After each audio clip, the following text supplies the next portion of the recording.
সকাল হতে অঝোর ধারায় বৃষ্টি হচ্ছে। বৃষ্টি শিমুলের খুব প্রিয়। বৃষ্টিতে ভিজতে তার খুব ভালো লাগে, কিন্তু আজ তার গায়ে ভীষণ জ্বর। তাই জানালায় দাঁড়িয়ে বৃষ্টি উপভোগ করছে। টিনের চালে ঝমঝম সুরে বৃষ্টি পড়ার শব্দ এ যেন এক অন্য রকম অনুভূতি। হঠাৎ করে ছাতা মাথায় শান্ত এসে হাজির। কিরে শিমুল, কি করছিস? কি আর করব, জানালায় দাঁড়িয়ে বাইরের বৃষ্টি দেখছি। শান্ত শিমুলের কানে কানে বলল, বৃষ্টিতে ভিজবি? না রে, আজকে শরীরটা ভালো নেই, গায়ে ভীষণ জ্বর। তাহলে তো বাইরে গিয়ে লাভ নেই, চল ঘরে বসে কিছু খেলি। কি খেলা যায়? তোদের ঘরে লুডো আছে? আছে তো। তাহলে চল বসে লুডো খেলা যাক। এরপরই দুজনে মিলে বসে পড়ে লুডো খেলতে। শিমুল আর শান্ত দুজনেই স্থানীয় একটি স্কুলে 10ম শ্রেণীতে পড়ে।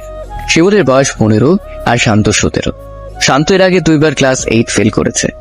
নাম তার শান্ত হলেও সে মোটেও শান্ত নয়। তার চরিত্র তার নামের বিপরীত। সারাদিন তার উপর অশান্তি ভর করে থাকে।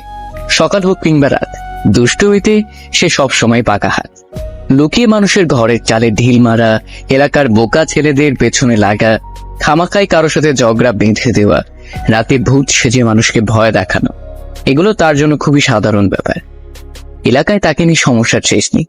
তার নামে নালিশ শুনতে শুনতে তার মা হাঁপিয়ে গেছেন। একমাত্র ছেলে, বাবা বিদেশ থাকেন। তার মায়ের আদরে এক প্রকার বাদর তৈরি হয়েছে সে। শিমুল আর শান্তর মধ্যে বয়সের তফাৎ থাকলেও দুজনেই খুব ভালো বন্ধু। পুকুরে গোসল করা, দূরে বেড়াতে যাওয়া, মাঠে খেলতে যাওয়া, সব কিছুতেই দুজন একসাথে থাকে। শান্তর গায়ের রং অতটা ফর্সা মনে না হলেও চেহারায় একটা মায়াবী ভাব রয়েছে। এছাড়াও তার আরো একটি গুণ রয়েছে, সে যে কাউকে সহজেই আপন করে নিতে পারে। কি যে জাদু তার 2 ঠোঁটে! তার মিষ্টি কথার ছলে পাষাণ হৃদয়েও প্রেমের ফুল ফুটে। শিমুল আর শান্ত লুডো খেলছে, আর বাইরে বৃষ্টি ঝরছে তো ঝরছেই। বৃষ্টি কমার কোনো নাম নেই। হঠাৎ করে শান্তর মা শান্তকে ডাক দিলেন। এই শান্ত, কই গেলি? শান্ত আসছি মা বলে লুডো খেলা রেখে উঠে চলে গেল। শান্ত চলে যাওয়ায় শিমুলেরও মন খারাপ হয়ে গেল। এরপর শিমুল ঘুমিয়ে পড়ল। ঘড়িতে তখন দুপুর 12টা। ঘন কালো মেঘের আড়াল থেকে উঁকি দিল দিনের সোনালী সূর্য। চারদিকে ঝলমলে রোদে মেঘে ঘর পুরোটাই কেটে গেল। শান্ত আবারও এলো শিমুলের বাড়িতে। এসে দেখলো সে ঘুমিয়ে গেছে। শিমুলকে ঘুমিয়ে দেখে শান্ত শিমুলকে না ডেকে চলে গেল। এরপর সে ছুটে চলল খোলা মাঠের দিকে। চঞ্চল স্বভাবের শান্ত এক জায়গায় বসে থাকতে ভালো লাগে না তার। সকাল থেকে বৃষ্টি হওয়ায় মাঠে কেউ তেমন একটা আসেনি। শান্ত আবারও বাড়ি ফিরে এলো। গোসল শেষ করে দুপুরে খাবার খেয়ে কিছুক্ষণের জন্য ঘুমিয়ে বিকেলে ঘুম থেকে উঠে ফ্রেশ হয়ে আবারও মাঠের উদ্দেশ্যে রওনা হলো সে। গ্রামের পশ্চিম কোণে বিশাল একটি মাঠ। সেই মাঠে বিকেলে জড়ো হয় এলাকার সব ছেলেপেলে। সবাই মিলে খেলাধুলা করে। সন্ধ্যা হলেই আবার বাড়ি ফিরে। আজকেও শান্ত সহ এলাকার সকল ছেলে মাঠে খেলাধুলা করছিল। যখন সূর্য পশ্চিম আকাশের ঢলে পড়ল, চারদিক থেকে ভেসে এলো আল্লাহু আকবার সুরে আজানের ধ্বনি। পাখিরা যখন নেড়ে ফিরে আনন্দের গান গাইছিল, শান্তরা তখন খেলাধুলা বাদ দিয়ে যার যার ঘরের উদ্দেশ্যে রওনা হলো। শান্ত সাকিবের সাথে সাকিবের বাড়িতে গেল, কারণ সে কিছু অঙ্ক বুঝেনি। সাকিব সেগুলো তাকে বুঝিয়ে দেবে। জনশূন্য এক বিশাল মাঠের উপর দিয়ে এঁকে বেঁকে চলে গেছে রাস্তা। রাস্তার দুধারে সবুজ ধানের ক্ষেত। সাকিব আর শান্ত সেই পথ ধরেই হেঁটে চলছে। আধা ঘন্টা হাঁটতে হাঁটতে সে পৌঁছে গেল সাকিবদের বাড়ি। সেখানে যাওয়ার পর তারা দুজনে মিলে নাস্তা করলো। শান্ত মাকে ফোন করে জানিয়েছে যে সে সাকিবের বাড়িতে আছে, ফিরতে দেরি হবে। নাস্তা করার পর দুজনে মিলে পড়তে বসলো। সাকিব শান্তকে ভালো করে অঙ্ক বুঝিয়ে দিল। এরপর শান্ত যখন বাসায় ফিরতে যাবে, তখনই সাকিবের মা তাকে থামিয়ে বললেন, এসেছো যখন রাতে খেয়ে যাও বাবা। সাকিবও তাকে অনেক জোড়াজোড়ি করতে লাগলো। তাঁদের কথা মতো শান্ত সাকিবের বাড়িতে গেল। রাতে খেয়ে দে যখন বাসায় ফিরবে তখন ঘড়িতে রাত 10টা।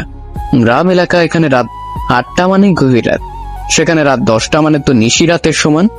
সাকিন শান্তকে এগিয়ে দিতে চেয়েছিল, কিন্তু জবাবে শান্ত বলল, আমাকে এগিয়ে দিয়ে ফেরার পথে তুই তো কাপড় ভিজিয়ে দিবি, বাদ দিয়ে আমি একাই যেতে পারবো, আমার অভ্যাস আছে। এই বলে শান্ত সাকিবদের বাড়ি থেকে বেরিয়ে এলো।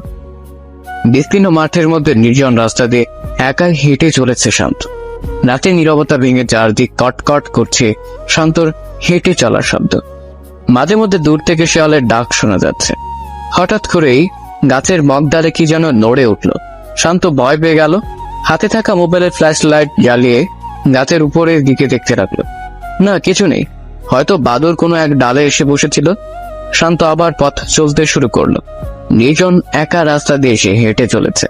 হঠাৎ মনে হলো তার সামনের দিক থেকে সাদা কাপড় পরা কেউ আসছে। অনেক দূরে হওয়ায় কিছু বোঝা যাচ্ছে না।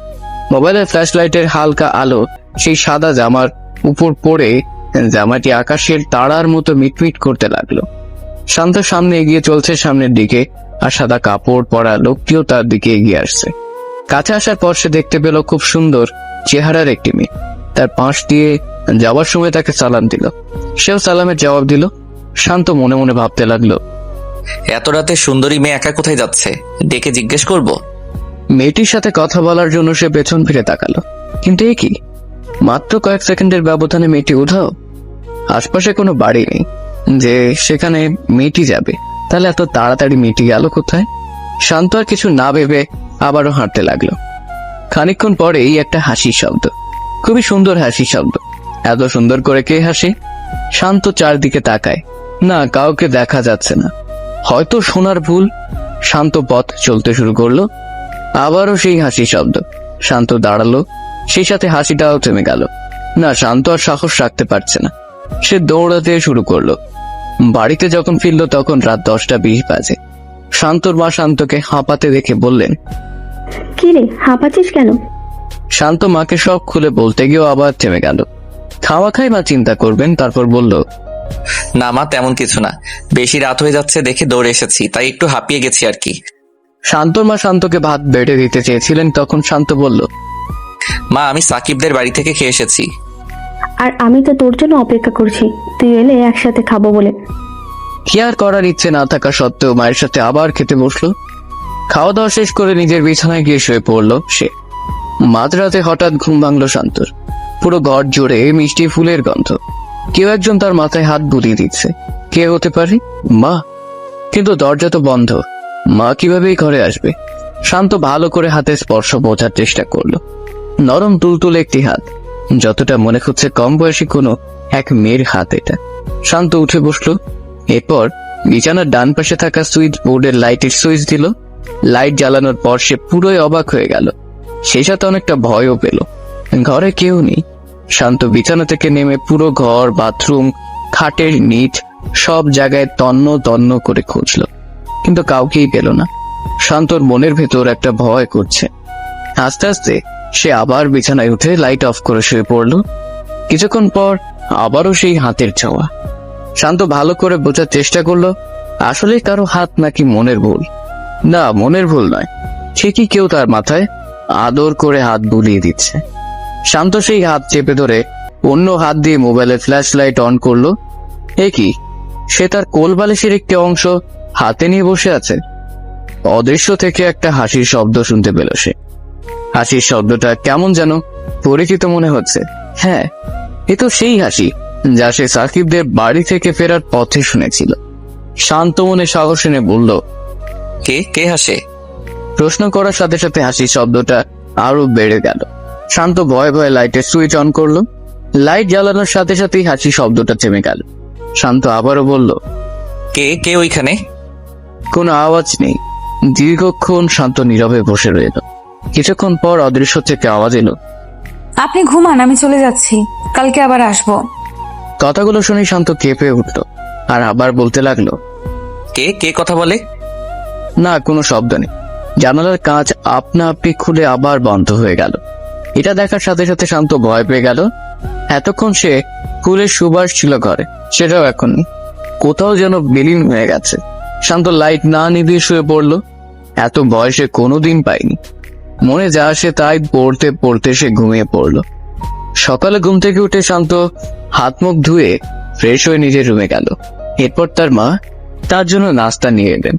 নাস্তা খেয়ে সে স্কুলের জন্য তৈরি হতে লাগলো। এর মধ্যে শিমুলও তাদের বাসায় এসে হাজির। স্কুলের পোশাক পরে তৈরি হওয়ার পর দুজনেই স্কুলের উদ্দেশ্যে রওনা হলো। স্কুল তাদের বাড়ি থেকে বেশি দূরে নয়, হেঁটে যেতে 15 থেকে 20 মিনিট লাগে। দুজনে স্কুলে গিয়ে বন্ধুদের সাথে খেলাধুলা, হই হুল্লোড় পড়ালেখা এসবের ফাঁকে শান্ত গত রাতের ঘটনা সম্পর্কে একদম ভুলে গেল। বিকেলে বাড়ি ফেরার পর খাওয়া দাওয়া শেষ করে আবারও সবাই গিয়ে মাঠে জড়ো হলো, খেলাধুলা করলো। সন্ধ্যা নামার সাথে সাথেই যে যার ঘরে ফিরে যেতে লাগলো। শিমুল আর শান্ত নিজেদের বাড়ির উদ্দেশ্যে রওনা হলো। ফেরার পথে শান্তর নাকে আবারও সেই ঘ্রাণ লাগলো। শিমুল শান্তকে বলল, দেখছিস কোথাও কোনো ফুল ফুটেছে, কি মিষ্টি ঘ্রাণ বের হয়েছে। শান্ত শিমুলের কথায় সায় দিয়ে একটু মুচকি হাসলো। শান্ত জানে মিষ্টি সুবাস কোনো ফুল থেকে নয়, বরং কোন এক অশরীরী থেকে আসছে। দুজনে বাড়ি ফেরার পর শান্ত হাত মুখ ধুয়ে পড়তে বসলো, কিন্তু পড়ায় আজ মন বসছে না তার। কি হচ্ছে তার সাথে, কেনই বা হচ্ছে, এইসব নিয়ে সব ভাবতে লাগলো। দেখতে দেখতে ঘড়ির কাঁটা গিয়ে 9টায় পৌঁছলো। গ্রামের পরিবেশ, রাত 9টা মানে এখানে অনেক রাত। শান্তর মা ভাত বেড়ে শান্তকে ডাক দিলেন। শান্ত বইপত্র গুছিয়ে খাবার রুমে গেল। রাতের খাওয়া দাওয়া শেষ করে শান্ত নিজের রুমে গেল। অন্যদিন মশারি না টাঙালেও আজ সে মশারি টাঙিয়ে এরপর বিছানায় শুয়ে পড়ল।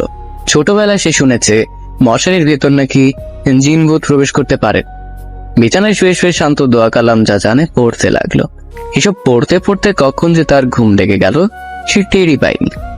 মাঝরাতে হঠাৎ জানালার কাঁচের শব্দ শুনে তার ঘুম ভাঙল। কেউ জানালার কাঁচ খুলে ভেতরে প্রবেশ করছে। পুরো ঘর মিষ্টি সুবাসে ভরে গেল।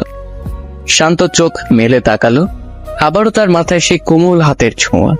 শান্ত তাড়াতাড়ি করে উঠে লাইট অন করলো। ঘরে কেউ নেই। শান্ত ভয় ভয় কণ্ঠে বলল, কে কে এই ঘরে? অদৃশ্য থেকে আওয়াজ এলো, আমি হুরায়রা। হুরাইরা? কোন হুরাইরা? আমি তো এই নামে কাউকে চিনি না। অদৃশ্য থেকে অদ্ভুত একটা হাসি।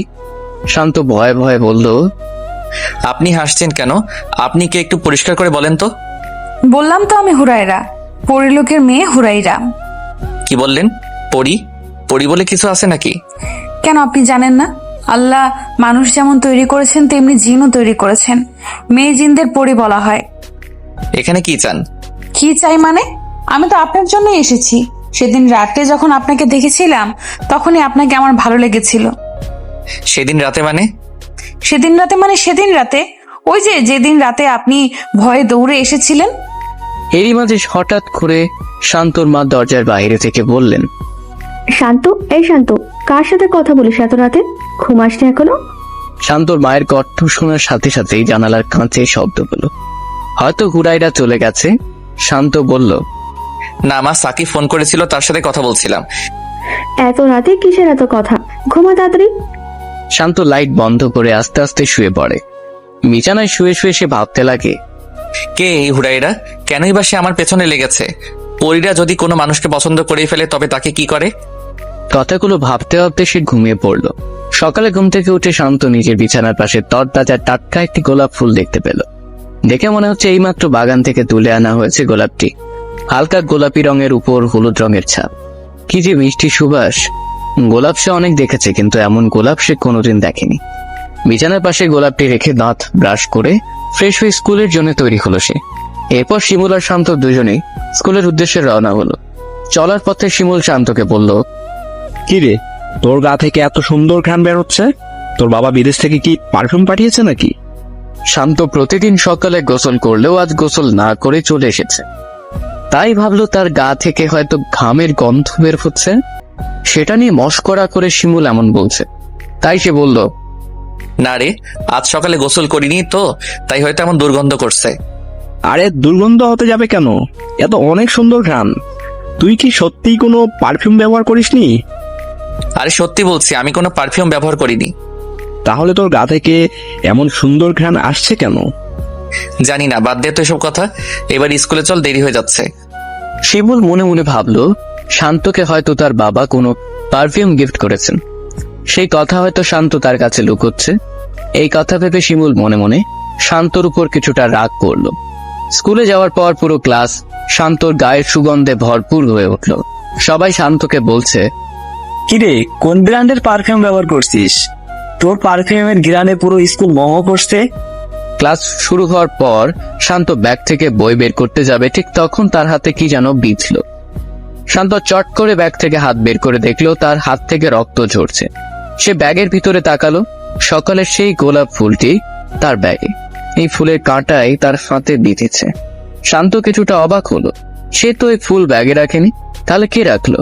ফুলে থাকা কাঁটার আঘাতে শান্তর হাত থেকে অঝোর ধারায় রক্ত ঝরছে, সেই সাথে তীব্র ব্যথাও হচ্ছে। মনে হচ্ছে কাঁটা নয়, যেন কোনো বিষাক্ত সাপ কামড় দিয়েছে। অনেক কষ্টে শান্ত স্কুলে ক্লাস করলো। হাতের ব্যথা ধীরে ধীরে বাড়তে থাকায় টিফিনের সময় ছুটি নিয়ে বাড়ি চলে এলো। নিজের রুমে গিয়ে ব্যাগ রাখতে যাবে, ঠিক তখনই দেখলো তার বিছানার পাশে গোলাপ ফুলটি পড়ে আছে। শান্ত তাড়াতাড়ি করে ব্যাগের চেইন খুলে দেখলো ব্যাগে গোলাপ নেই। শান্তর মাথায় কাজ করছে না, কি হচ্ছে তার সাথে এসব? মাথাটা কেমন ঝিনঝিন করছে। আস্তে আস্তে সে জ্ঞান হারিয়ে মাটিতে লুটিয়ে পড়লো। এরপর শান্ত রুমে কিছু পড়ে যাওয়ার শব্দ শুনে শান্তর মা দৌড়ে শান্তর ঘরে গিয়ে দেখলেন শান্ত মাটিতে পড়ে আছে। গায়ে হাত দিয়ে দেখলেন তার শরীরে ভীষণ জ্বর। এমন অবস্থায় কি করবেন তার মাথায় কিছুই কাজ করছে না। এরপর তিনি রান্নাঘরে গিয়ে পানি এনে শান্তর চোখে মুখে ছিটিয়ে দিলেন। পানি দেওয়ার পর শান্তর জ্ঞান ফিরে এলো। এরপর শান্তর মা আস্তে আস্তে তাকে ধরে বিছানায় তুলে শুইয়ে দিলেন। শান্তর হাতের ব্যথায় কাতরাতে লাগলো। শান্তর মা নিজের রুমে গিয়ে মোবাইল হাতে নিয়ে গ্রাম্য বাজারের ডাক্তারকে ফোন করলেন। ডাক্তার এসে শান্তকে দেখে বললেন চিন্তার কোনো কারণ নেই, বৃষ্টিটা হয়তো ভিজেছিল তাই ঠান্ডা লেগেছে। এরপর তিনি কিছু ওষুধ লিখে দিয়ে বললেন কাউকে বাজারে পাঠিয়ে এগুলো যেন আনিয়ে নেয়। ডাক্তার চলে যাওয়ার পর শান্তর মা শিমুলের ছোট ভাই জাহিদকে ডেকে এনে টাকার ওষুধের স্লিপ দিয়ে ওষুধ আনার জন্য পাঠালেন। জাহিদ বাজার গিয়ে ডাক্তারের লিখে দেওয়া ওষুধগুলো নিয়ে এলেন। শান্তর মা শান্তকে কিছু ভাত খাইয়ে ওষুধ খাইয়ে দেন। ওষুধ খাওয়ার পর শান্ত ঘুমিয়ে পড়লো। বিকেলে স্কুল ছুটির পর শিমুল বাড়ি ফিরে খাওয়া দাওয়া করে শান্তদের বাড়িতে গেল। শান্ত তখনও ঘুমোচ্ছিল। শিমুল শান্তর মাকে গিয়ে জিজ্ঞেস করলো, খালা, শান্ত কোথায়? সে তো ঘুমোচ্ছে। শান্ত তো এই সময় ঘুমানোর কথা নয়। স্কুল থেকেও আজ ছুটি নিয়ে এলো, বললো হাতে নাকি কিসের কাটা বিঁধেছে, তাই ব্যথা করেছে। হ্যাঁ রে বাবা, স্কুল থেকে ফেরার পর থেকেই তার ভীষণ জ্বর। কি বললেন? জ্বর? শিমুল আর কোনো কথা না বলে সোজা শান্তর রুমে চলে গেল। শান্ত রুমের মধ্যে একটা চেনা ঘ্রাণ। হ্যাঁ, এটা তো শান্ত যে পারফিউম ব্যবহার করেছিল সেটার ঘ্রাণ। পরক্ষণে শিমুলের মনে পড়লো যে না, এটা পারফিউম নয়। সেদিন সন্ধ্যাবেলা মাঠ থেকে ফেরার পথে এই ঘ্রাণ পেয়েছিলাম। এটা ভেবে শিমুল গিয়ে শান্তর বেডের পাশে বসে শান্তর মাথায় হাত বুলালো। শিমুল শান্তর মাথায় হাত রাখে, সাথে সাথেই তার ঘুম ভেঙে গেল। চোখ বন্ধ করে সে বলতে লাগলো, হুরাইডা, তুমি আবার এসেছো? কি চাও তুমি? তোমার দেওয়া ফুলের কাঁটা আমার হাতে বিঁধে অনেক ব্যথা করছে। শিমুল শান্তর মাথায় হাত বোলাতে বোলাতে বলল, কি রে শান্ত, কি আজে বাজে বকছিস? কে তোকে ফুল দিয়েছে? আর এই হুরাইরা ইবাকে?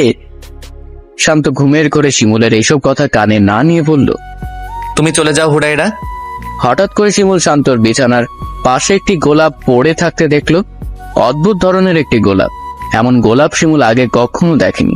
শিমুল গোলাপটি হাতে নিতে যাবে, এমন সময় শান্ত শিমুলের হাতে চেপে ধরে বলল, খবরদার, এটা হাতে নিস না। কথা বলতে বলতে শান্ত উঠে বসলো। শিমুল শান্তকে বলল, এটা হাতে নিলে কি হয়েছে? আমি হাতে নিব এটা। এই বলে যেই না শিমুল গোলাপের দিকে হাত বাড়াবে, তখনই শান্ত শিমুলের হাত অনেক জোরে চেপে ধরে অদ্ভুত মিলি কণ্ঠে বলল, বললাম না এটা হাতে নিবি না। এই বলে সে শিমুলকে এক হাত দিয়ে ধাক্কা দিল। ধাক্কাকে শিমুল বিছানা থেকে পড়ে গেল। শান্ত সুস্থ থাকা অবস্থায় ও শিমুলকে এভাবে এক হাতে ধাক্কা দিয়ে ফেলে দেওয়া অসম্ভব। শিমুল শান্তর দিকে ভালো করে তাকালো। তার চোখ দুটি লাল হয়ে আছে, চেহারায় ভাসছে ভয়ানক কিছু। শিমুল শান্তকে এমন অবস্থায় দেখে ভয় পেয়ে গেল। সে বুঝতে পারলো শান্ত মোটেই স্বাভাবিক নয়, তার উপর হয়তো কোনো দুষ্টু জিনের আঁচড় আছে। শিমুল শান্তকে বলল, আচ্ছা, আমি চলে যাচ্ছি, তুই ঘুমা। শিমুল শান্তর মাকে এসব বলতে যাবে, তখনই মনে মনে ভাবলো, না থাক, এখন বলে লাভ নেই। জিনটা আশেপাশে থাকলে শান্তর ক্ষতি করতে পারে। তাই সে কিছু না বলে চুপচাপ বাড়ি ফিরে এলো। মনে মনে ঠিক করলো আগামীকাল মসজিদের ইমাম সাহেবকে নিয়ে শান্তর বাড়িতে যাবে। শিমুল চলে যাওয়ার পর শান্ত আবার শুয়ে পড়লো। শান্তর মা শান্তর ঘরে গিয়ে দেখলো গায়ের জ্বর এখনো কমেনি। তিনি একটি রুমাল ভিজিয়ে শান্তর মাথায় রাখলেন। এবার তিনি রান্নাঘরে গিয়ে রান্না বসালেন। মাগরিবের সময় শান্তর ঘুম ভাঙলো। গায়ের জ্বরটাও কিছু কমেছে। শান্তর জ্বর কমেছে দেখে শান্তর মাও কিছুটা স্বস্তি পেলেন। রাতে খাবার শেষে শান্তকে ওষুধ খাইয়ে দিলেন শান্তর মা। উনি চেয়েছিলেন আজ ছেলের পাশেই শুবেন, কিন্তু শান্ত কিছুতেই তাকে শুইতে দিল না। এরপর তিনি বললেন, আচ্ছা, আমি আমার রুমে যাচ্ছি, তবে তুই দরজা ভেতর থেকে বন্ধ করিস না কিন্তু। এই বলে শান্তর মা নিজের রুমে চলে গেলেন। আর এইদিকে হঠাৎ করে মাঝরাতে শান্তর ঘুম ভেঙে গেল। ঘুম ভাঙার পর শান্ত দেখলো তার মাথার পাশে কেউ একজন বসে আছে। ডিম লাইটের হালকা আলোয় পুরো বোঝা যাচ্ছে না, তাই সে লাফ দিয়ে উঠে এই লাইটের সুইচ দিল।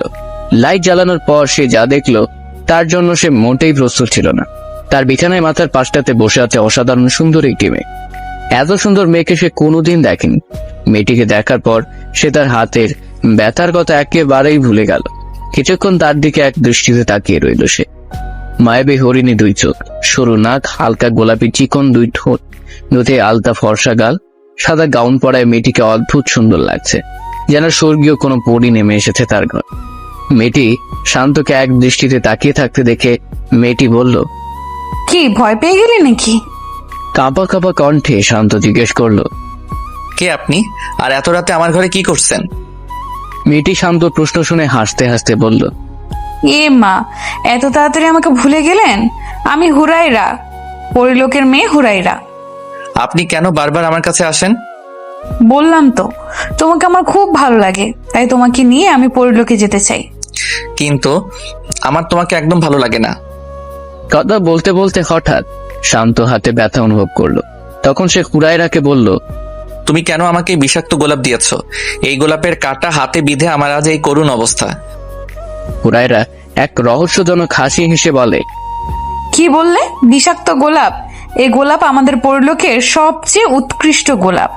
আমরা এই গোলাপের গন্ধ গায়ে মাখি, তাই আমাদের শরীর থেকে সুন্দর ঘ্রাণ পাওয়া যায়। উৎকৃষ্ট না ছাই, তোমার গোলাপ তোমার কাছেই রাখো।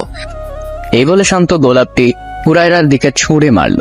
শান্তর গোলাপ ছুঁড়ে ফেলায় হুরায়রা রাগ করে বলল, দেখো, তুমি কিন্তু আমার ভালোবাসাকে অপমান করছো। এটা কিন্তু আমি সহ্য করব না। ভালোবাসা না কচু? মানুষের সাথে পরীদের কোনো ভালোবাসার সম্পর্ক হতে পারে না। কেন পারে না? অবশ্যই পারে। আমাদের পরিলোকে এমন অনেক মানুষ আছে যাদেরকে পরীরা তুলে নিয়ে গেছে। আমিও তাদের যেদিন প্রথম দেখেছিলাম সেদিন চেয়েছিলাম তোমাকে তুলে নিতে। আমি তখন ওই গাছেই বসেছিলাম, কিন্তু গাছের থেকে যখন উড়াল দিলাম তখন গাছের ডালের শব্দ পেয়ে তুমি যখন উপরের দিকে লাইট ধরলে তখনই বুঝেছিলাম তুমি খুবই সাহসী। আর সাহসী লোকেদের পরিলোকে নিয়ে যাওয়া মানেই তাদের নির্ঘাত মৃত্যু। সেই কারণেই তোমাকে তুলে না নিয়ে ভাবলাম তোমাকে আস্তে আস্তে বুঝিয়ে নিয়ে যাব। অনেক হয়েছে, তুমি এখন যাও তো, আমার ভালো লাগছে না। আমি ঘুমাবো। আর তোমাকে তো আমি ভালোবাসিনি, তাহলে আমি কেন পরিলোকে যাব? তুমি আমাকে ভালোবেসেছো, তুমি পরিলোক ছেড়ে মর্তলোকে আসো। আমি যদি পরিলোক ছেড়ে মর্তলোকে আসি তবে পরীরা আমাকে যে কোনো উপায় খুঁজে বের করবে আর আমাকে এবং তোমাকে মেরে ফেলবে। ভালোবেসে মরতে কি তুমি ভয় পাও? হুমায়রা বুঝতে পারলো এই পাকাপোক্ত ছেলের সাথে সে কথায় পেরে উঠবে না, তাই সে বলল, তুমি এখন ঘুমাও, কালকে তোমার জন্য নতুন এক উপহার নিয়ে আসবো। তুমি না আসলে আমি খুশি, আর এটাই আমার সবচেয়ে বড় উপহার। হুমায়রা রাগ করে শান্তর দিকে তাকিয়ে কিছু বলতে চাচ্ছিল কি ভেবে কিছুই না বলে অদৃশ্য হয়ে গেল। হুমায়রা চলে যাওয়ার পর শান্ত আবারও শুয়ে পড়ল। গায়ের জ্বর কমলেও হাতের ব্যথা কিছুতেই কমছে না। তারপর লাইটের সুইচ অফ করে শান্ত আবারও শুয়ে পড়ল। কিছুতেই ঘুম আসছে না। একেই তো হাতে ব্যথা, তার উপরে পরীটা বড্ড জ্বালাতন করছে। যদি সে পরী না হয়ে মানুষ হতো তাহলে সে তাকে সাদরে গ্রহণ করত, কিন্তু মানুষ হয়ে পরীর সাথে প্রেম অসম্ভব। তার ডাকে সাড়া দেওয়া মানে সারা জীবনের জন্য দুনিয়া ছেড়ে পরিলোকে চলে যাওয়া। এটা মৃত্যুর চেয়ে বা কম কিসে? বিছানায় শুয়ে শুয়ে ভাবতে লাগলো শান্ত। এইসব কথা ভাবতে ভাবতে ঘুমে তার দু চোখ বন্ধ হয়ে এলো। কিছুক্ষণ পর শান্তর মা এসে তার মাথায় হাত দিয়ে দেখলো তার জ্বর অনেকটা কমেছে। ছেলেটা জ্বর কমতে শুরু করেছে দেখে তিনি অনেকটা চিন্তামুক্ত। এরপর তিনি আবারও নিজের রুমে গিয়ে শুয়ে পড়লেন। শান্তর মা বিছানায় শুয়ে থাকলেও কেন জানি তার ঘুম আসছে না। বিছানার এপাশ ওপাশ করতে করতেই রাত পার হয়ে গেল। ভোর হতেই মসজিদের মিনার হতে ভেসে এলো আজানের সুমধুর ধ্বনি। বিছানা ছেড়ে উঠে গিয়ে উজু করে ফজরের নামাজ আদায় করলেন। এরপর আবার শান্তর রুমে গিয়ে দেখলেন শান্ত ঘুমাচ্ছে। আস্তে আস্তে ছেলে রুম থেকে বাইরে এসে উঠোনে কিছুক্ষণ পায়চারি করলেন। পুরো বাড়ি জুড়ে সুন্দর একটা মিষ্টি সুবাস পাওয়া যাচ্ছে। শান্তর মা ভাবলেন হয়তো বাড়ির আশপাশে কোথাও ফুল ফুটছে।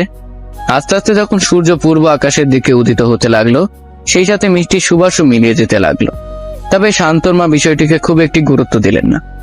অনেকক্ষণ বাহির হাঁটাহাঁটি করার পর শান্তর মা রান্নাঘরে গিয়ে সকালের নাস্তা তৈরির কাজে লেগে গেলেন।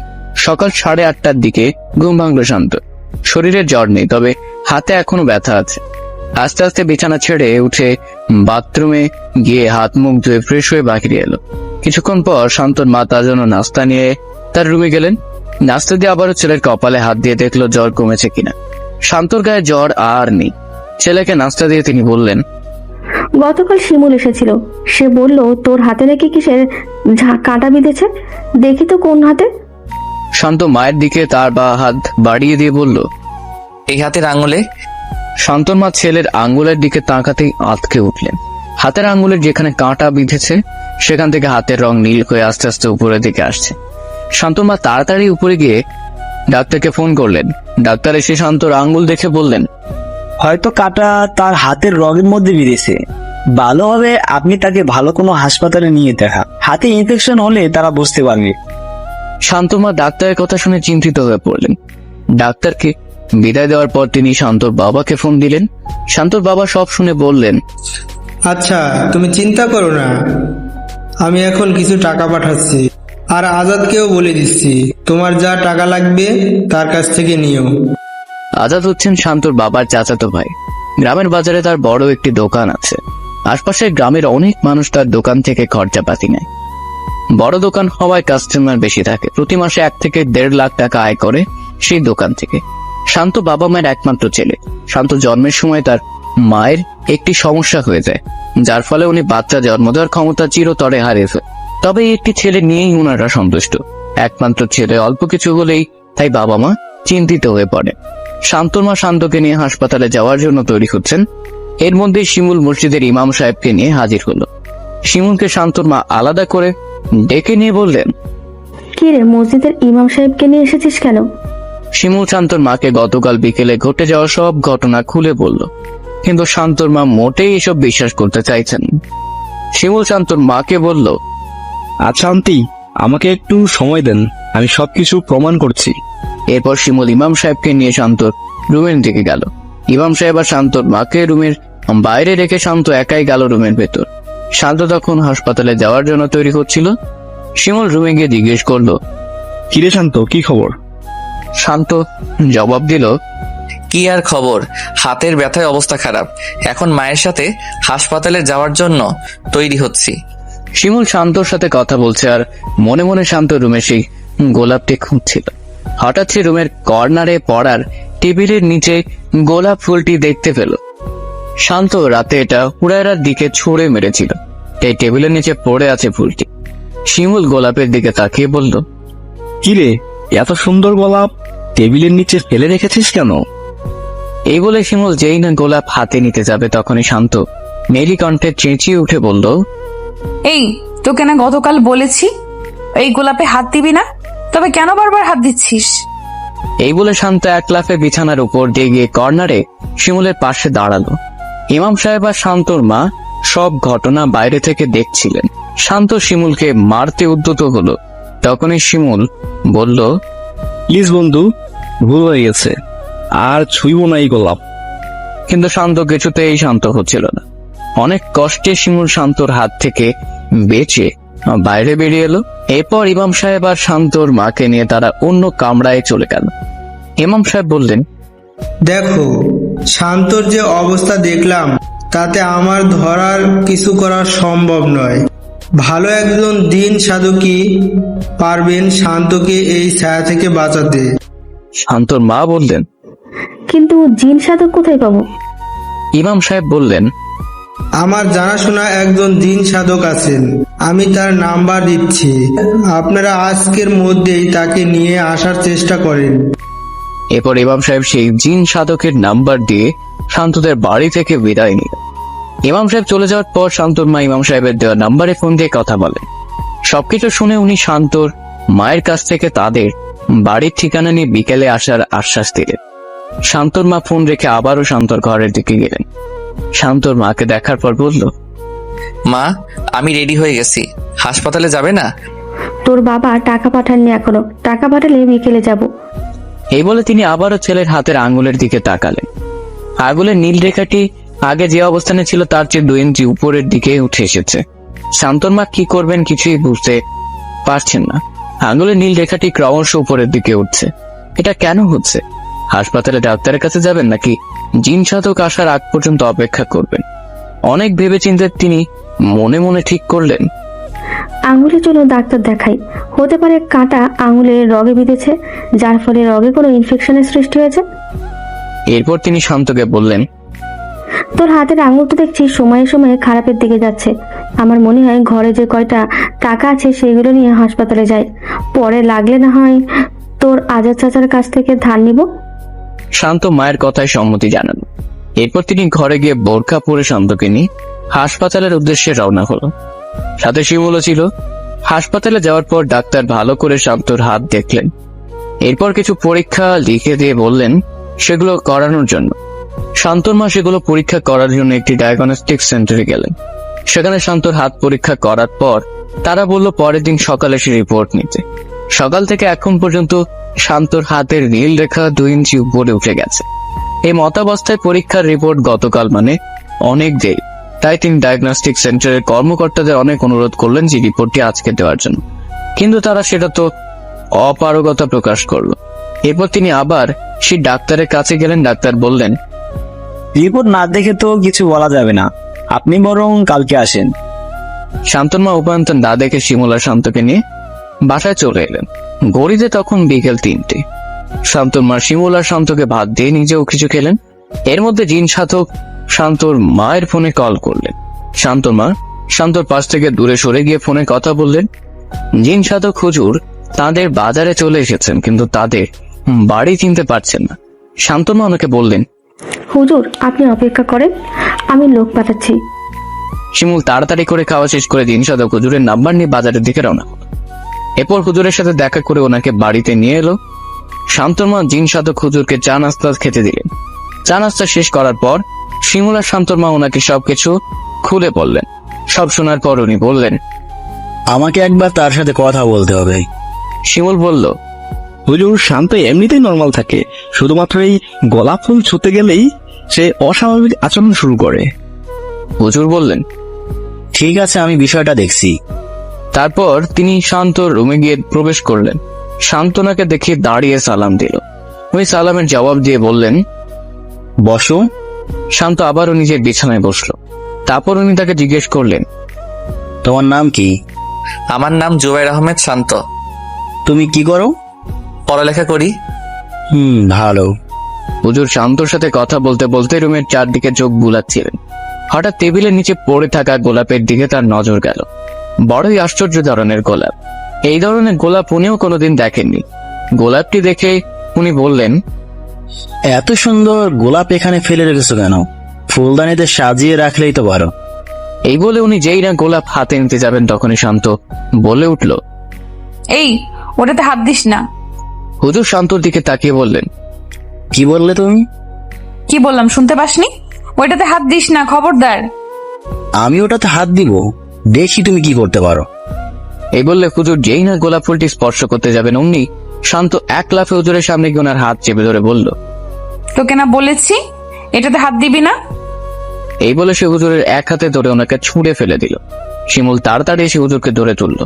উনি হাতে খুবই আঘাত পেয়েছেন, হয়তো মুচকে গেছে। শান্ত শিমুলকে দেখে বলল, ও তাহলে এই বেটাকে তুই নিয়ে এসেছিস, তোকে তো আমি দেখে নেব। হুজুর এক মুহূর্ত দেরি না করে শিমুলকে নিয়ে শান্ত রুমের বাইরে গিয়ে শান্তকে ঘরে দরজা বন্ধ করে আটকে দিলেন। শান্তর মা হুজুরের কাছে এসে বললেন, কি হয়েছে হুজুর? কি দেখলেন আমার ছেলেকে? আপনার ছেলের উপর এক পরীর নজর পড়েছে। সে খুবই শক্তিশালী। তাকে বশে আনতে হলে আমি আমার জিনদেরকে হাজির করতে হবে। শান্তর মা বললেন, তো হাজির করেন, আমার ছেলেকে যেভাবেই হোক ওই পরীর কবল থেকে মুক্ত করেন। হুজুর বললেন, এখন সম্ভব নয়, মাগরিবের পর জিনদের হাজির করতে হবে। তাই আমাদের মাগরিব পর্যন্ত অপেক্ষা করতে হবে। ঠিক তখনই মসজিদের মাইক হতে আসরের আজানের সুর ভেসে এলো। হুজুর তাদের কাছ থেকে বিদায় নিয়ে আসরের নামাজে গেলেন। যাওয়ার সময় বলে গেলেন, শান্তর দরজার পাশে কেউ যেন না যায়, দরজাটা যেন বন্ধ থাকে। আসরের নামাজ আদায় করে জিন সাধক হুজুর শান্তদের বাড়িতে ফিরে এলেন। শান্তর মা হুজুরকে আলাদা একটি রুমে বিশ্রামের সুযোগ করে দিলেন। এদিকে শান্ত দরজা খুলে দেওয়ার জন্য খুবই চিৎকার করছে। শান্তর মায়ের মন চাইছে ছেলেকে দরজা খুলে দিতে, কিন্তু হুজুরের কড়া নির্দেশ শুনি না বলার আগ পর্যন্ত দরজা খোলা যাবে না।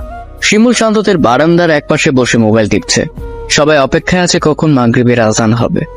শান্তর মা হুজুরের জন্য সামান্য নুডলস আর হালকা কিছু নাস্তার ব্যবস্থা করলেন।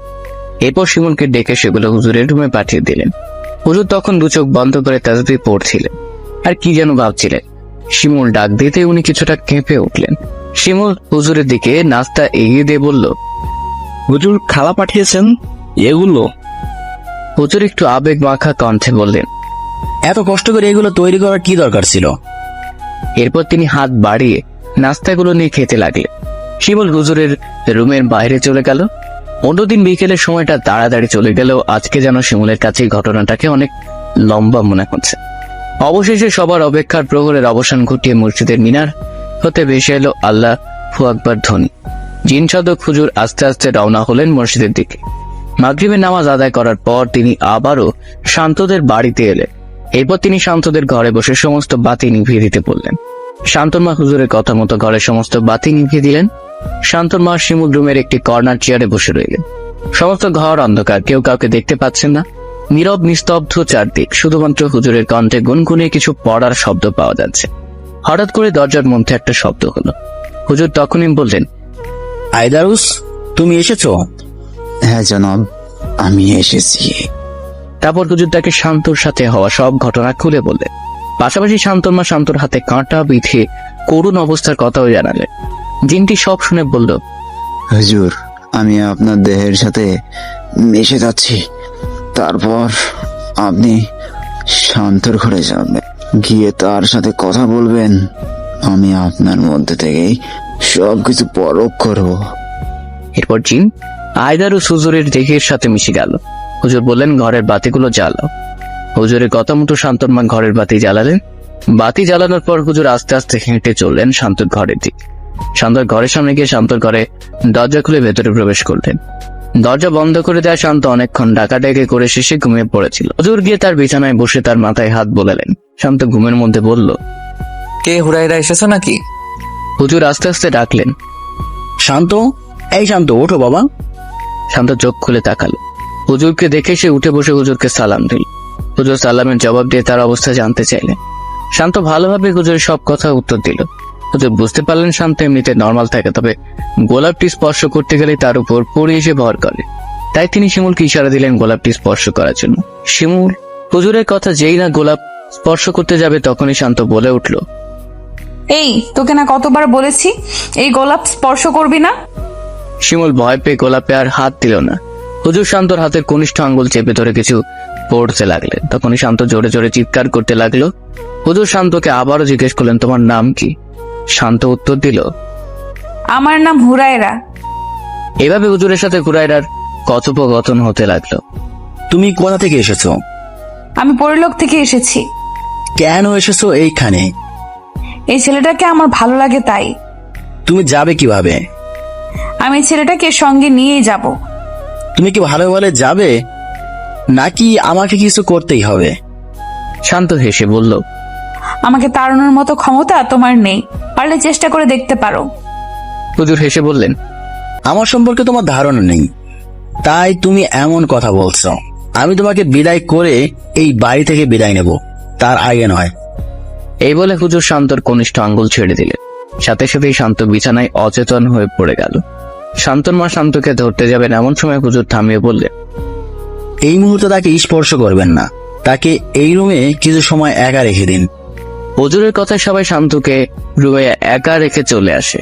হুজুর আবারও আগের মতোই রুমে এসে সব বাতি বন্ধ করে জিন আয়দারুসের সাথে কথা বলতে শুরু করে। জিন আয়দারুস হুজুরকে জানালো, শান্তার উপরে যে ভর করেছে সে হচ্ছে পরিলোকের মেয়ে হুরায়রা। পরীরা সাধারণত যাকে পছন্দ করে তাকে উঠে নিয়ে যায় এবং পরিলোকে তাদের গোলাম করে রাখে। তাদের অবস্থা এমন হয় যে তারা বাঁচা আর মরার মাঝখানে ঝুলতে থাকে, এক এক সীমাহীন কষ্ট। আয়দারুসের কথায় হুজুর তাকে প্রশ্ন করলেন, যদি তাই হয়ে থাকে তাহলে হুরায়রা কেন শান্তকে এখন পর্যন্ত তুলে নিয়ে যায়নি? কারণ শান্ত হচ্ছে খুবই সাহসী একটি ছেলে, আর অতি সাহসী কাউকে পরিলোকে সহ্য করা হয় না, তারা তাদের মেরে ফেলে। আর তাই হুরায়রা চাচ্ছে শান্তকে অন্যভাবে পরিলোকে নিয়ে যেতে। অন্যভাবে মানে কিভাবে? হুরায়রা যে আপনাকে বললো তাকে তাড়ানোর ক্ষমতা আপনার নেই। সে এমনি এমনি একথা বলেনি, সে এখানে বিরাট এক কৌশল করেছে। আপনি যতই তাবিজ দেন আর যাই করেন তার কিছুই করতে পারবেন না। সে কি এমন কৌশল করেছে এখানে? শান্তর রুমে যে গোলাপ দেখেছেন ওটাই হচ্ছে তার কৌশলের মূল। এটা সাধারণ কোনো গোলাপ নয়, এটা পরিলোকের অতি মূল্যবান গোলাপ। পরীরা এই গোলাপের ঘ্রাণ খুবই পছন্দ করে। সেই সাথে এই গোলাপের আরেকটি ক্ষমতা আছে, এই গোলাপে আছে এক ধরনের বিষ যা যে কোনো মানুষকে ধীরে ধীরে জিনে পরিণত করতে পারে। শান্তর মা জিনের কথা শুনে বললেন, আমার ছেলের হাতে তো এই ফুলের কাঁটা বিঁধেছে।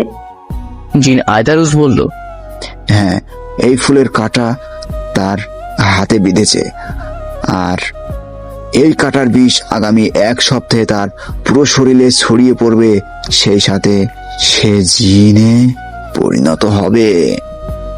আয়দারুসের কথা শুনে শান্ত মা কাঁদতে শুরু করলেন। তিনি হুজুরকে বললেন, হুজুর, যত টাকা লাগে দিব, আমার ছেলেটিকে এই বিপদের হাত থেকে বাঁচান। দেখেন, আমি তো আর বাঁচানোর মালিক নই, বাঁচানোর মালিক আল্লাহ। আমি তো উসিলায় মাত্র, আমি আমার দিক থেকে সর্বোচ্চ চেষ্টা করব।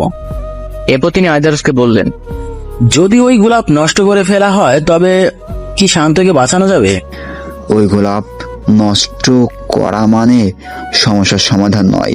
গোলাপ থেকে শান্তর শরীরে যে বিষ গিয়েছে সে বিষ বের করতেই হবে। এই বিষ বের করার জন্য একমাত্র পরিলোকের পরীরাই আমাদের সহযোগিতা করতে পারে জনাব।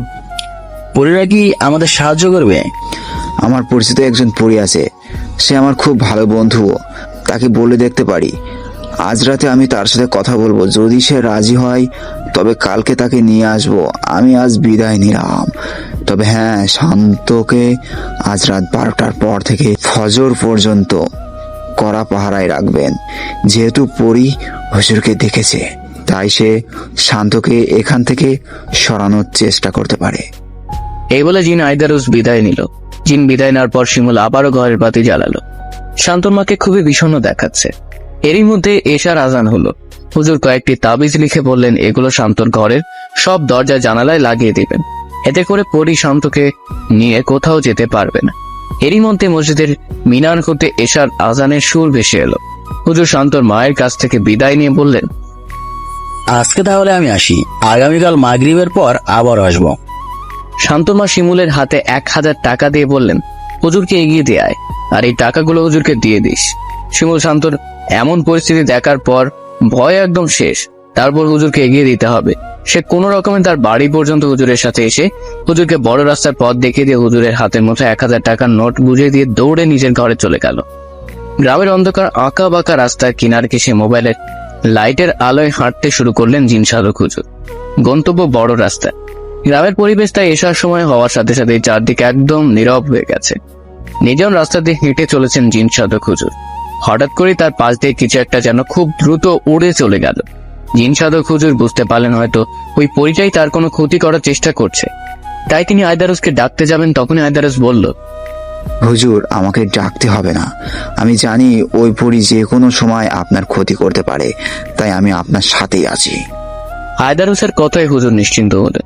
এরপর তিনি আবারও পথ চলতে শুরু করলেন। কিছু দূর পথ হেঁটেই হুজুর পৌঁছে গেলেন বড় রাস্তা। অনেকক্ষণ দাঁড়িয়ে থাকার পর একটা গাড়ি পেলেন। সেই গাড়িতে চড়েই তিনি বাড়ির উদ্দেশ্যে রওনা হলেন। শান্তর মা শান্তর বাবার সাথে ফোনে কথা বলছিলেন। শান্তর সাথে ঘটে যাওয়া সব ঘটনা শান্তর বাবাকে তিনি খুলে বললেন। শান্তর বাবা এসব ভূত প্রেত জিন পড়ি এগুলোতে একটু কম বিশ্বাস করেন।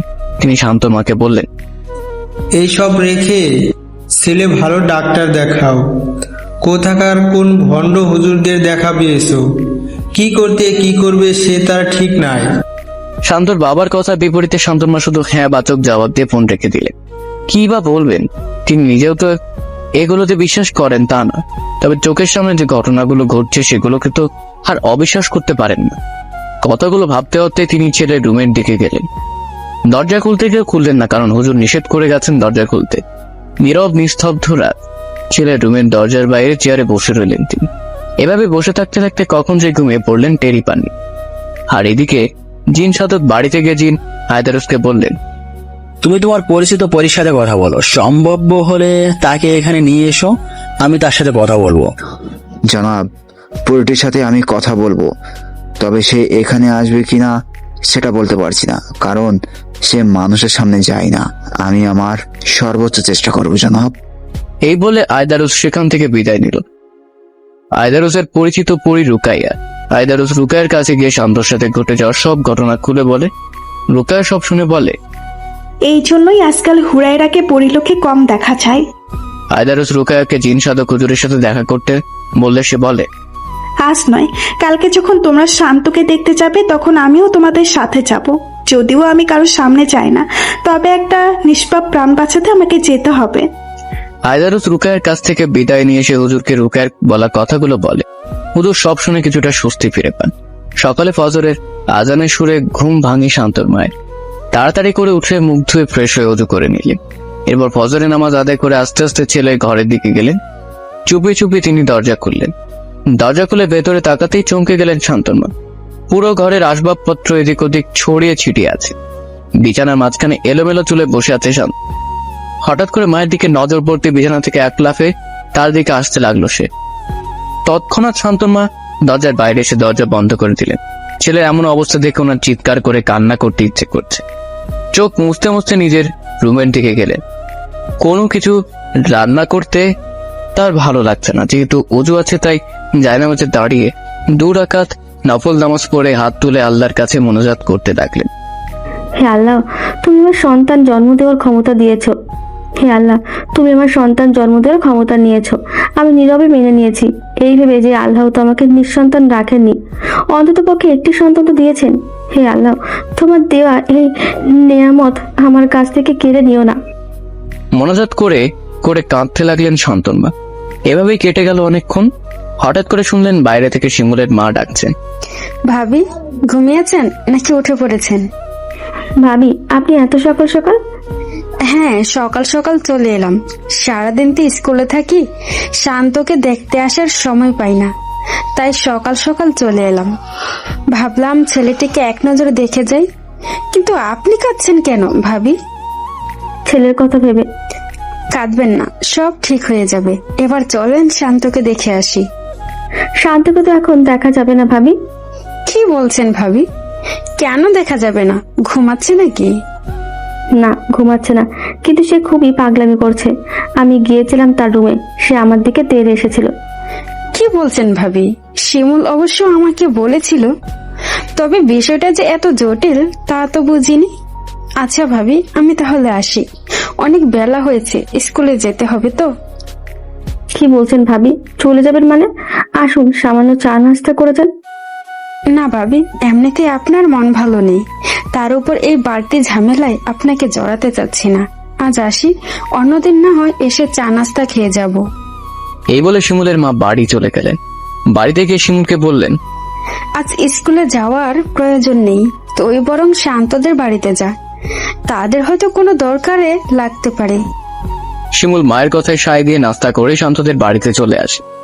ঘড়িতে যখন সকাল 8:30, শিমুল শান্তদের বাড়িতে এসে দেখে শান্তর মা শান্ত রুমের বাইরে একটি চেয়ারে নীরবে বসে আছেন। ঘড়িতে তখন সকাল 8:30। শিমুল শান্তর মায়ের পাশে গিয়ে সালাম দিয়ে বলল, শান্ত এখন কেমন আছে? শান্তর মা কান্না মিশ্রিত সুরে বললেন, বেশি ভালো নেই রে বাবা। শিমুল শান্তর মাকে সান্ত্বনা দিয়ে বলল, চিন্তা করবেন না খালা, জিন সাধক হুজুর আজকে সন্ধ্যায় এলে দেখবেন সব ঠিক হয়ে যাবে। কথায় কথায় শান্তর মায়ের হঠাৎ মনে পড়লো আজকে তো শান্তর টেস্টের রিপোর্ট আনার কথা। এরপর শান্তমা শিমুলের হাতে কিছু টাকা দিয়ে শান্তর টেস্টের রিপোর্ট ডায়াগনস্টিক সেন্টার থেকে নিয়ে ডাক্তারকে দেখানোর কথা বললেন। শান্তর মায়ের কথাতে শিমুল শহরে গিয়ে শান্তর টেস্টের রিপোর্ট নিয়ে ডাক্তারকে দেখায়। ডাক্তার রিপোর্ট ভালো করে চেক করে বললেন, এই রূপেটা তো সবকিছু স্বাভাবিক। শিমুল বলল, তাহলে শান্তর হাতে ওই রেখাটা কিসের? ডাক্তারও চিন্তিত হয়ে বললেন, আমিও তো সেটাই ভাবছি। আচ্ছা, তুমি এক কাজ করো, আমি আরো 2টা টেস্ট দিচ্ছি রগের, সেগুলো করিয়ে নিবি কেমন? যদি কিছু ধরা পড়ে। ডাক্তার কলম নিয়ে টেস্ট লিখছেন। শিমুল মনে মনে হাসছে আর বলতে, আপনি যতই টেস্ট দেন আর যাই দেন, শান্তর রোগ আপনাদের মেডিকেল সায়েন্সের বোধগম্য নয়। ডাক্তার টেস্ট লিখে শিমুলের হাতে দিলে শিমুল সেটা নিয়ে বাড়ি চলে আসে। শান্তর মা শিমুলকে দেখে জিজ্ঞেস করলেন, ডাক্তার কি বললো? ডাক্তার শান্তর রিপোর্ট দেখে বলেছেন রিপোর্ট নর্মাল, কোনো সমস্যা নেই, আর আরো 2টি টেস্ট লিখে দিয়েছেন। টেস্ট কিভাবে করাবো? শান্তর যে অবস্থা। শিমুল শান্তর মায়ের কথা জবাবে বলল, আরে খালা, রাখেন তো ডাক্তার, যদি 100 টেস্ট করায় তাও এই রোগের মূল খুঁজে পাবে না, কারণ শিমুলের রোগ মেডিকেল সায়েন্সের বাইরে। এই রোগের জন্য জিন সাধক হুজুরের দরকার। শিমুলের কথায় শান্তর মা বললেন, তা অবশ্য ঠিক বলেছিস তুই, দেখি আজ হুজুর আসার পর কি হয়। সারাদিন শান্ত একা একটি ঘরের মধ্যে বন্দি। শান্তর মা একবার দরজার ফাঁক দিয়ে তাকিয়ে দেখেছিলেন শান্ত ঘুমিয়ে আছে। সেই সুযোগে একটি প্লেটে কিছু ভাত আর পানি তার বেডের পাশের টেবিলে ঢেকে রেখে এসেছে। ঘড়িতে বিকেল 4টা। ছেলে চিন্তায় শান্তর মা সারাদিন কিছুই খাননি। অপেক্ষা মাগরিবের, অপেক্ষা জিন সাধক হুজুরের। দীর্ঘ অপেক্ষার পর মাগরিবের পূর্ব মুহূর্তে জিন সাধক হুজুর এসে হাজির হলেন শান্তদের বাড়ি। জিন সাধক আসার কিছুক্ষণ পরেই মাগরিবের আজান হলো। অজু করে তিনি মসজিদের দিকে রওনা হলেন। মাগরিবের নামাজ আদায় করে তিনি আবারও শান্তদের বাড়িতে এসে হাজির। এরপর তিনি রুমে বসে বাতি নিভিয়ে জিন আয়দারুসকে ডাকলেন। জিন আয়দারুস পরি রুকায়াকে নিয়ে হাজির হলো। আয়দারুস এসেই সালাম দিয়ে বলল, জনাব, রুকাইয়াকে নিয়ে এসেছি, আপনি কথা বলেন। জিন আয়দারুস আসার পরপরই পুরো ঘর একটি মিষ্টি সুগন্ধে ভরে উঠেছে। শান্তর মায়ের কাছে ঘ্রাণটি পরিচিত মনে হলো। হঠাৎ কারো মনে পড়ল এই ঘ্রাণ তো তিনি সেদিন সকালেও পেয়েছিলেন। তিনি বুঝতে পারলেন পরিদের সাথেই তাহলে এই ঘ্রাণ থাকে। জিন সাধক হুজুর রুকায়াকে সবকিছু বলতে যাচ্ছিলেন, এমন সময় অদৃশ্য থেকে রুকায়া বলল, জবাব, আইতারুস আমাকে সব বলেছে, তবে আমি একবার শান্তকে দেখতে চাই, সে কোন ঘরে আছে। শান্তর মা জবাব দিলেন, শান্ত সামনের ডান পাশের রুমে থাকে, সে আজ একটু বেশি পাগলামো করছে, তাই দরজা বন্ধ করে রেখেছি।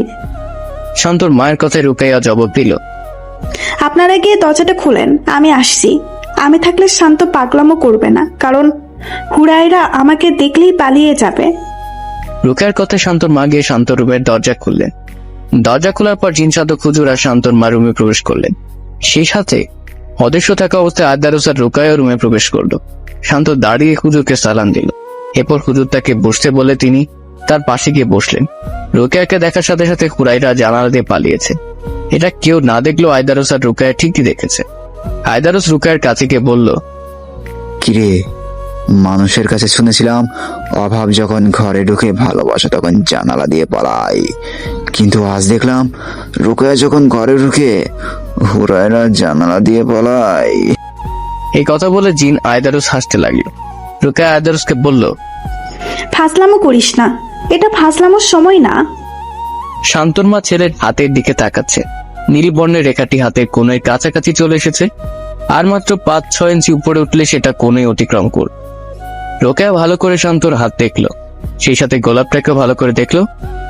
এই গোলাপটার নাম হচ্ছে জীবান। রোকেয়ার বুঝতে বাকি রইল না হুরাইরা এই ছেলেটার সাথে কি করতে চাইছে। কিছুক্ষণ পর জিন সাধক হুজুর শান্তর রুম থেকে বেরিয়ে এলেন। সেই সাথে জিন আয়দারুস আর রোকেয়াও চলে এলো। যথারীতি তারা আবার অন্ধকার রুমে চলে গেলেন। রোকেয়া হুজুরকে বলল, হুরাইরা শান্তকে যে গোলাপ ফুল দিয়েছে সেই ফুলের নাম হচ্ছে জীববান। অত্যন্ত সুদর্শন আর সুঘ্রাণ যুক্ত, সেই সাথে এটি খুবই ভয়ানক। এই ফুলের বিষ যে কোনো মানুষকে জিনে পরিণত করতে পারে। আর শান্তর হাত দেখে যেটা বুঝলাম, তার হাতের শিরা পেয়ে এই ফুলের বিষ উঠছে। রোকেয়ার কথা শেষ হওয়ার আগে হুজুর জিজ্ঞেস করলেন, এই বিষ কিভাবে নামানো যাবে? হুরাইরা দেওয়ার গোলাপের মতো আরেকটি গোলাপ আছে আমাদের পরিলোকে, যে গোলাপের নাম হচ্ছে লিবান। এই গোলাপের কাঁটা শান্তর হাতে নীল বর্ণের শেষ প্রান্তে গেঁথে দিলে জীবান গোলাপের বিষ নামতে শুরু করবে। তবে শান্তর হাতের নীল বর্ণ যদি কোনোই অতিক্রম করে ফেলে, তবে এই বিষ আর কোনোভাবেই নামানো যাবে না। এই কথা শুনে হুজুর বললেন, শান্তর হাতের নীলবর্ণ তো কোণের কাজ চলে গেছে, আর কয়েক ঘন্টা পার হলেই সেটা কোণে অতিক্রম করবে। এত কম সময়ের ভিতরে কি এই গোলাপ সংগ্রহ করা সম্ভব? চিন্তা করবেন না, আমাদের পরিদের জামার বিশেষ ধরনের সুতা দিয়ে বেঁধে দিলে এই বিষ আর উঠতে পারবে না। আমি আমার জামার সুতো দিয়ে তার হাতের এই নীল বর্ণের উপরে বেঁধে দিচ্ছি। আপনারা কেউ ভুলেও তাকে স্পর্শ করবেন না। মানুষের স্পর্শ পেলে ওই সুতা আপনা আপনি খুলে যাবে। আর হ্যাঁ, হুরাইরা যাতে তার আশেপাশে ঘেঁষতে না পারে সে ব্যবস্থা করতে হবে। আমি গিয়ে তার হাতের সুতা বেঁধে দিয়ে আসছি। এরপর হুজুর গিয়ে একটি তাবিজ দিয়ে একটি বলয় তৈরি করে দিবেন, যাতে হুরায়রা শান্তর কাছাকাছি যেতে না পারে।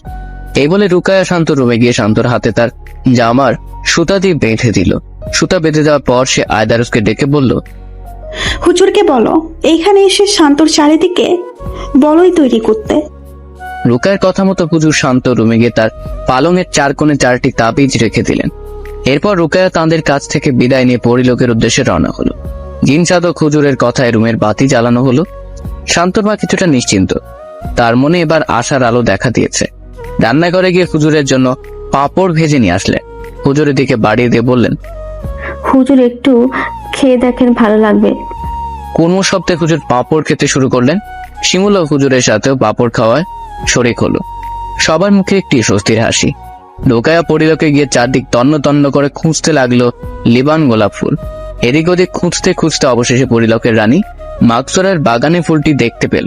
ফুলটি দেখার সাথে সাথে রুকায়া কোনো কিছু না ভেবেই তাড়াতাড়ি করে নেমে রানীর বাগান থেকে ফুলটি ছিঁড়ে যেই উঠতে যাবে অমনি পেছন থেকে কেউ তাকে বলল, দাঁড়াও।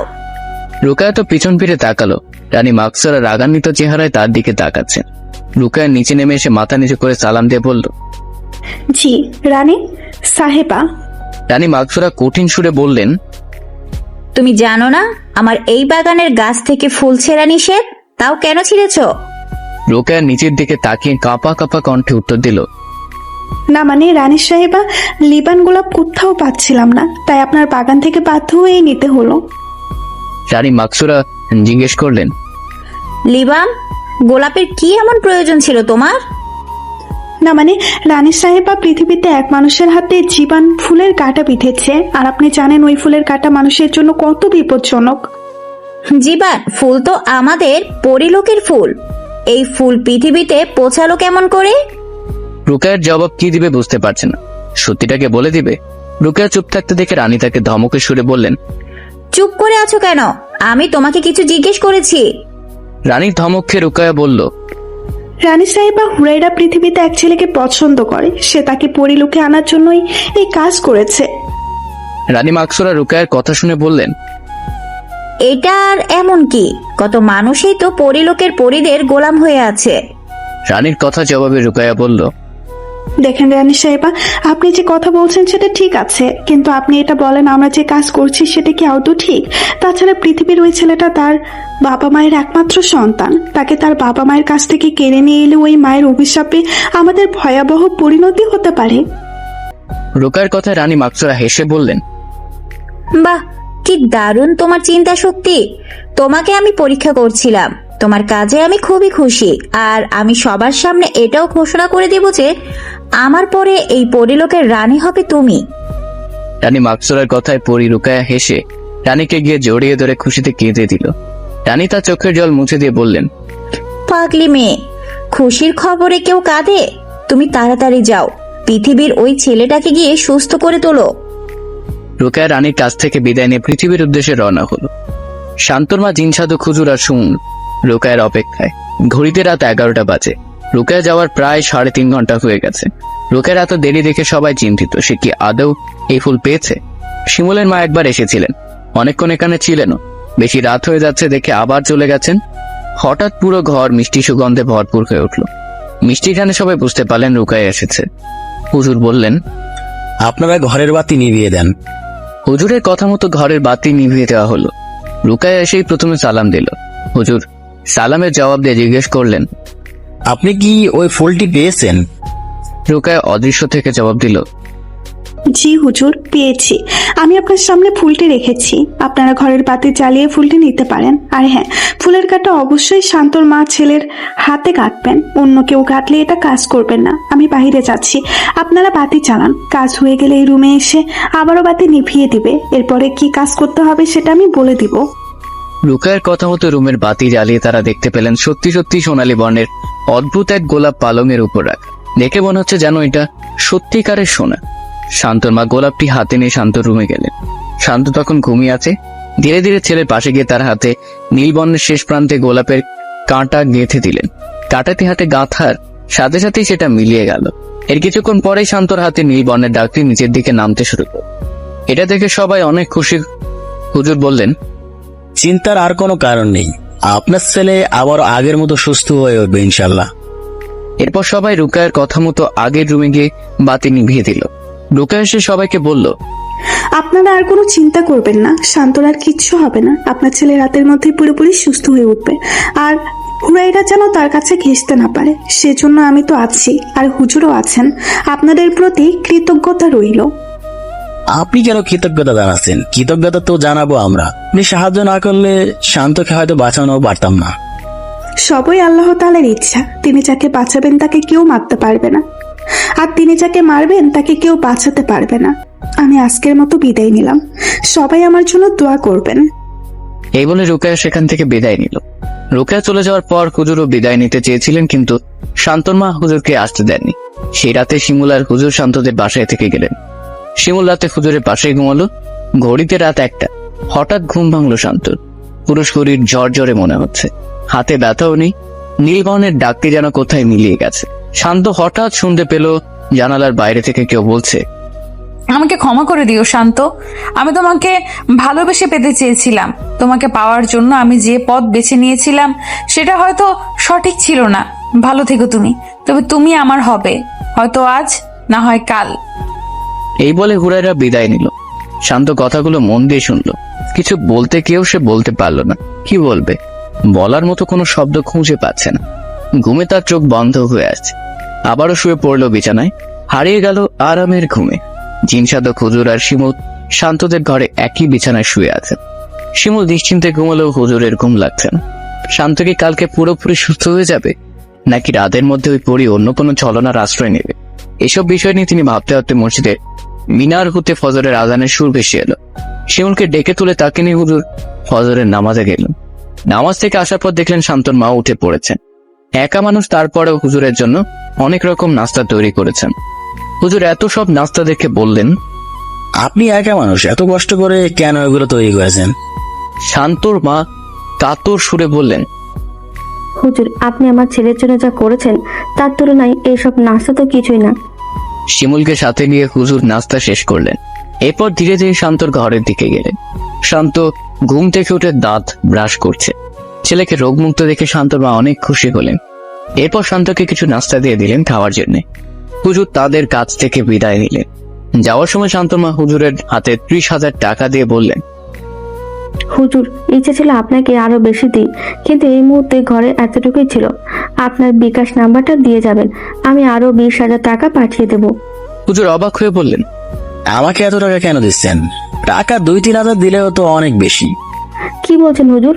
ছেলেকে প্রথম দিন ডাক্তারের কাছে নিয়ে গিয়ে ডাক্তারের ফি, টেস্ট সব মিলিয়ে 8,000 খরচ হয়েছে।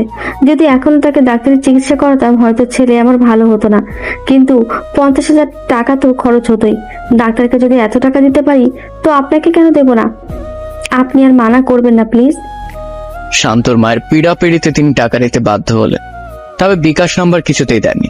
ওনার ভাষ্যমতে এই টাকাই তিনি বেশি নিচ্ছেন। সবার কাছ থেকে বিদায় নিয়ে হুজুর নিজ বাড়ির উদ্দেশ্যে রওনা। শান্ত স্কুলের জন্য তৈরি হতে লাগলো। তখন শান্তর মা বললেন, আজ বাদ দে বাবা, কাল থেকে না হয় স্কুল যাবি। তোর ওপর দিয়ে অনেক ধকল গেছে। মায়ের কথা শান্ত আজ স্কুলে গেল না। কিছুক্ষণ পরেই শান্তর বাবা ফোন করলেন। ছেলের অবস্থা সম্পর্কে জানতে চাইলেন। শান্তর মা সব ঘটনা খুলে বললেন। সব শুনে শান্তর বাবা বুঝতে পারলেন এই জিন সাধক আসলে অন্য সব জিন সাধকের মতো ভণ্ড নন। উনি সত্যিকার অর্থে একজন সৎ, নিষ্ঠাবান, পরোপকারী জিন সাধক। শান্তর বাবা নিজের ভুল বুঝতে পারলে এরপর শান্তর মাকে বললেন তিনি এই মাসে দেশে ফিরে আসবেন। আসার পর হুজুরের সাথে দেখা করবেন। বিকেলে আবারও পাড়ার মাঠ জমে উঠল। এই 2 দিন শান্ত আর শিমুল মাঠে খেলতে যায়নি, তাই মাঠের অন্যরা তাদের অনেক মিস করেছে। আজ তারা মাঠে যাওয়ায় সবাই খুব খুশি। সারা বিকেল খেলাধুলা করে দুজনেই একসাথে বাড়ি ফিরে এলো। ছেলেকে এমন হাসি খুশি দেখে শান্তর মাও বেজায় খুশি। পরের দিন থেকে শান্ত যথারীতি স্কুলে যেতে শুরু করলো। ইদানিং শান্তর মধ্যে একটা ভালো পরিবর্তন লক্ষ্য করা যাচ্ছে। সে আগের চেয়ে পড়ায় অনেক বেশি মনোযোগী।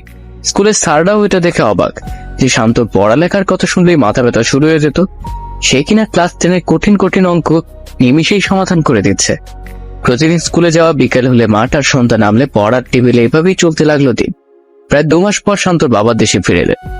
গত মাসে আসার কথা থাকলেও নানা জটিলতায় আসতে পারেনি। আসার পথে বিদেশ থেকে অনেক মূল্যবান আতর, কয়েকটি দামি পাঞ্জাবি পিস নিয়ে আসলেন জিন সাধক হুজুরের জন্য। দেশে আসার পরের দিন জিন সাধক হুজুরকে ফোন দিয়ে নিজের পরিচয় দিয়ে বাড়িতে আসার জন্য বললেন। শান্তর বাবার ফোন পেয়ে জিন সাধক হুজুর জোহরের নামাজ শান্তদের বাড়ির পাশের মসজিদে এসে পড়লেন। শান্তদের বাড়িতে মসজিদের ইমাম সাহেবেরও দাওয়াত ছিল। জোহরের নামাজের পর ইমাম সাহেব আর জিন সাধক হুজুর শান্তদের বাড়িতে এলেন। শান্তর বাবার সাথে সালাম বিনিময় করে মুসাফা করলেন। শান্তর বাবা এক দৃষ্টিতে তাকিয়ে রইলেন হুজুরের দিকে। একদম সাদাসিধে পোশাক, নেই কোনো জাঁকজমকতা। গলায় ঝুলছে একটি গামছা, হাতে পুরনো একটি লাঠি, মুখ ভর্তি সাদা দাড়ি, কিন্তু পুরো চেহারা জুড়ে আলাদা এক মাধুর্যতা। শান্তর বাবা ইমাম সাহেব আর হুজুরকে নিয়ে ঘরের ভিতরে গেলেন। শান্তর মা অনেক রকম রান্না করেছেন। হুজুর তো এত সব রান্না দেখে অবাক, সেই সাথে কিছুটা রাগও করেছেন, কারণ তিনি অপচয় একদম পছন্দ করেন না। পরে পরিস্থিতি বুঝে নিজের রাগটাকে সামনে নিয়ে খাবার খেতে শুরু করলেন। খাবার শেষ করার পর শান্তর বাবা মসজিদের ইমাম সাহেবকে একটি পাঞ্জাবির কাপড় গিফট দিলেন। মসজিদের ইমাম সাহেব এটা পেয়ে অনেক খুশি হলেন। এরপর তাদের কাছ থেকে বিদায় নিলেন। ইমাম সাহেব বিদায় নেওয়ার পর শান্তর বাবা দীর্ঘক্ষণ জিন সাধক হুজুরের সাথে কথা বললেন। কথায় কথায় জানতে পারলেন তিনি আসলে সাধনা করে জিন আয়দারুসকে বশে আনেননি। কোন এক ঘটনাক্রমে তিনি জিন আয়দারুসকে এক বিপদ থেকে রক্ষা করেছিলেন। সেই থেকে জিন আয়দারুস ওনার সঙ্গে থাকে, ওনার ডাকে সাড়া দেয়। যাওয়ার সময় তিনি হুজুরকে 2টি পাঞ্জাবির কাপড় আর একটি দামি আতর আর একটি খামের ভেতর 50,000 টাকা দিলেন। ইমাম সাহেব পাঞ্জাবের আতর গ্রহণ করে খামের ভেতর কি আছে সেটা জানতে চাইলেন। শান্ত বাবা একটু ইতস্তত করে বললেন, না মানে সেদিন তো আপনাকে কিছু দিতে পারেনি, তাই এখানে কিছু টাকা দিলাম, আমার পক্ষ থেকে উপহার। যে উপহার দিয়েছেন তাতেই আমি খুশি। দয়া করে আপনি এই টাকাগুলো রাখুন। মানুষকে জাহান্নামে নিয়ে যাওয়ার এই টাকাই দায়ী। আপনি এই টাকা দিয়ে কিছু গরিব এতিম অসহায়দের খাবার দাবারের ব্যবস্থা করবেন। মনে করবেন আমার পাওনা হয়ে গেছে। এই বলে হুজুর টাকার খাম শান্তর বাবার হাতে দিয়ে বিদায় নিলেন। জিন সাধক হুজুর চলে যাওয়ার পথে শান্ত বাবা মুগ্ধ দৃষ্টিতে তাকিয়ে রইলেন আর ভাবতে লাগলেন, উনি যদি চাইতেন টাকার পাহাড় বানাতে পারতেন, কিন্তু তিনি সাদাসিধে জীবনটাকেই বেছে নিয়েছেন। পৃথিবীতে আজও এত ধার্মিক লোক আছে, সত্যি ভাবতে অবাক লাগে। শান্তর সাথে পরীর এই ঘটনার প্রায় 3 বছর হয়ে গেছে। এরই মধ্যে সবাই ঘটনা ভুলে গেছে। শান্ত এখন কলেজে পড়ে। এমন একদিন কলেজ থেকে বাড়ি ফিরছিল, হঠাৎ করেই এক অতি সুন্দরী মানবীর সাথে তার ধাক্কা লাগলো। মেয়েটিকে দেখতে শান্ত একেবারে হা হয়ে গেল। শান্ত কিছু বলার আগে মেয়েটি বলল, সরি, আমি আসলে দেখতে পাইনি। এরপর শান্ত মেয়েটির হাত থেকে পড়ে যাওয়া সব বই তুলে দিল। মেয়েটি ভুল করে একটি ডায়েরি শান্তর হাতে ফেলে দ্রুত চলে গেল। শান্তর হাতে যে ডায়েরিটা রয়ে গেছে সে নিজেও এটা খেয়াল করে। আনমনে হেঁটে চলছিল সে। হঠাৎ করে মনে পড়লো আমার হাতে তো মেয়েটির ডায়েরি রয়ে গেছে। কৌতূহল বশত ডায়েরিটি খুলে দেখলো সে ডায়েরির প্রথম পাতায় লেখা, হঠাৎ ভুল করে নয়, ইচ্ছে করে দিয়েছি। আমার ফোন নাম্বার দিলাম, তোমার ফোনের অপেক্ষায় থাকবো। শান্ত পকেট থেকে মোবাইল বের করে নাম্বারটিতে কল করলো। ওপাশ থেকে মিষ্টি স্বরে একটি মেয়ে বলল, আমি জানতাম তুমি ফোন করবে, তোমাকে যে কল করতেই হতো। আমি তো কথাই বললাম না, তুমি কি করে বুঝলে তাহলে আমি কল করেছি?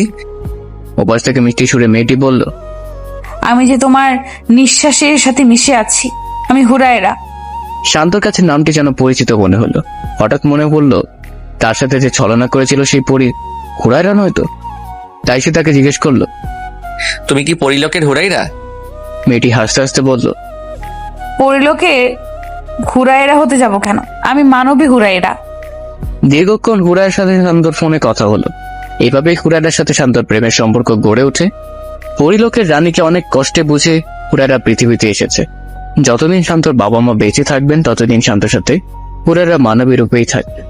শান্তর বাবা মা মারা গেলে হুরায়রা শান্তকে নিয়ে পাড়ি জমাবে পরিলোক। পরি হুরায়রার সাথে শান্ত প্রেম করছে, অথচ সে জানেই না যে সে পরির সাথে প্রেম করেছে। হুরায়রা সর্বক্ষণ শান্তর সাথেই থাকে। 2-1 শান্তর বাড়িতে গিয়ে শান্তর মায়ের সাথে কথাও হয়েছে। আগামী মাসে শান্তর বাবা দেশে ফিরলে তাদের বিয়ের দিনক্ষণ ঠিক হবে। হুরায়রা খুব খুশি, ভালোবাসার মানুষটিকে সে কাছে পেয়েছে, জিতে গেছে তার ভালোবাসা। এই ভালোবাসা অমর হয়ে থাকবে যুগ যুগান্তর। হাই বন্ধুরা, গল্পটা কেমন লাগলো অবশ্যই কমেন্ট করে জানাবেন।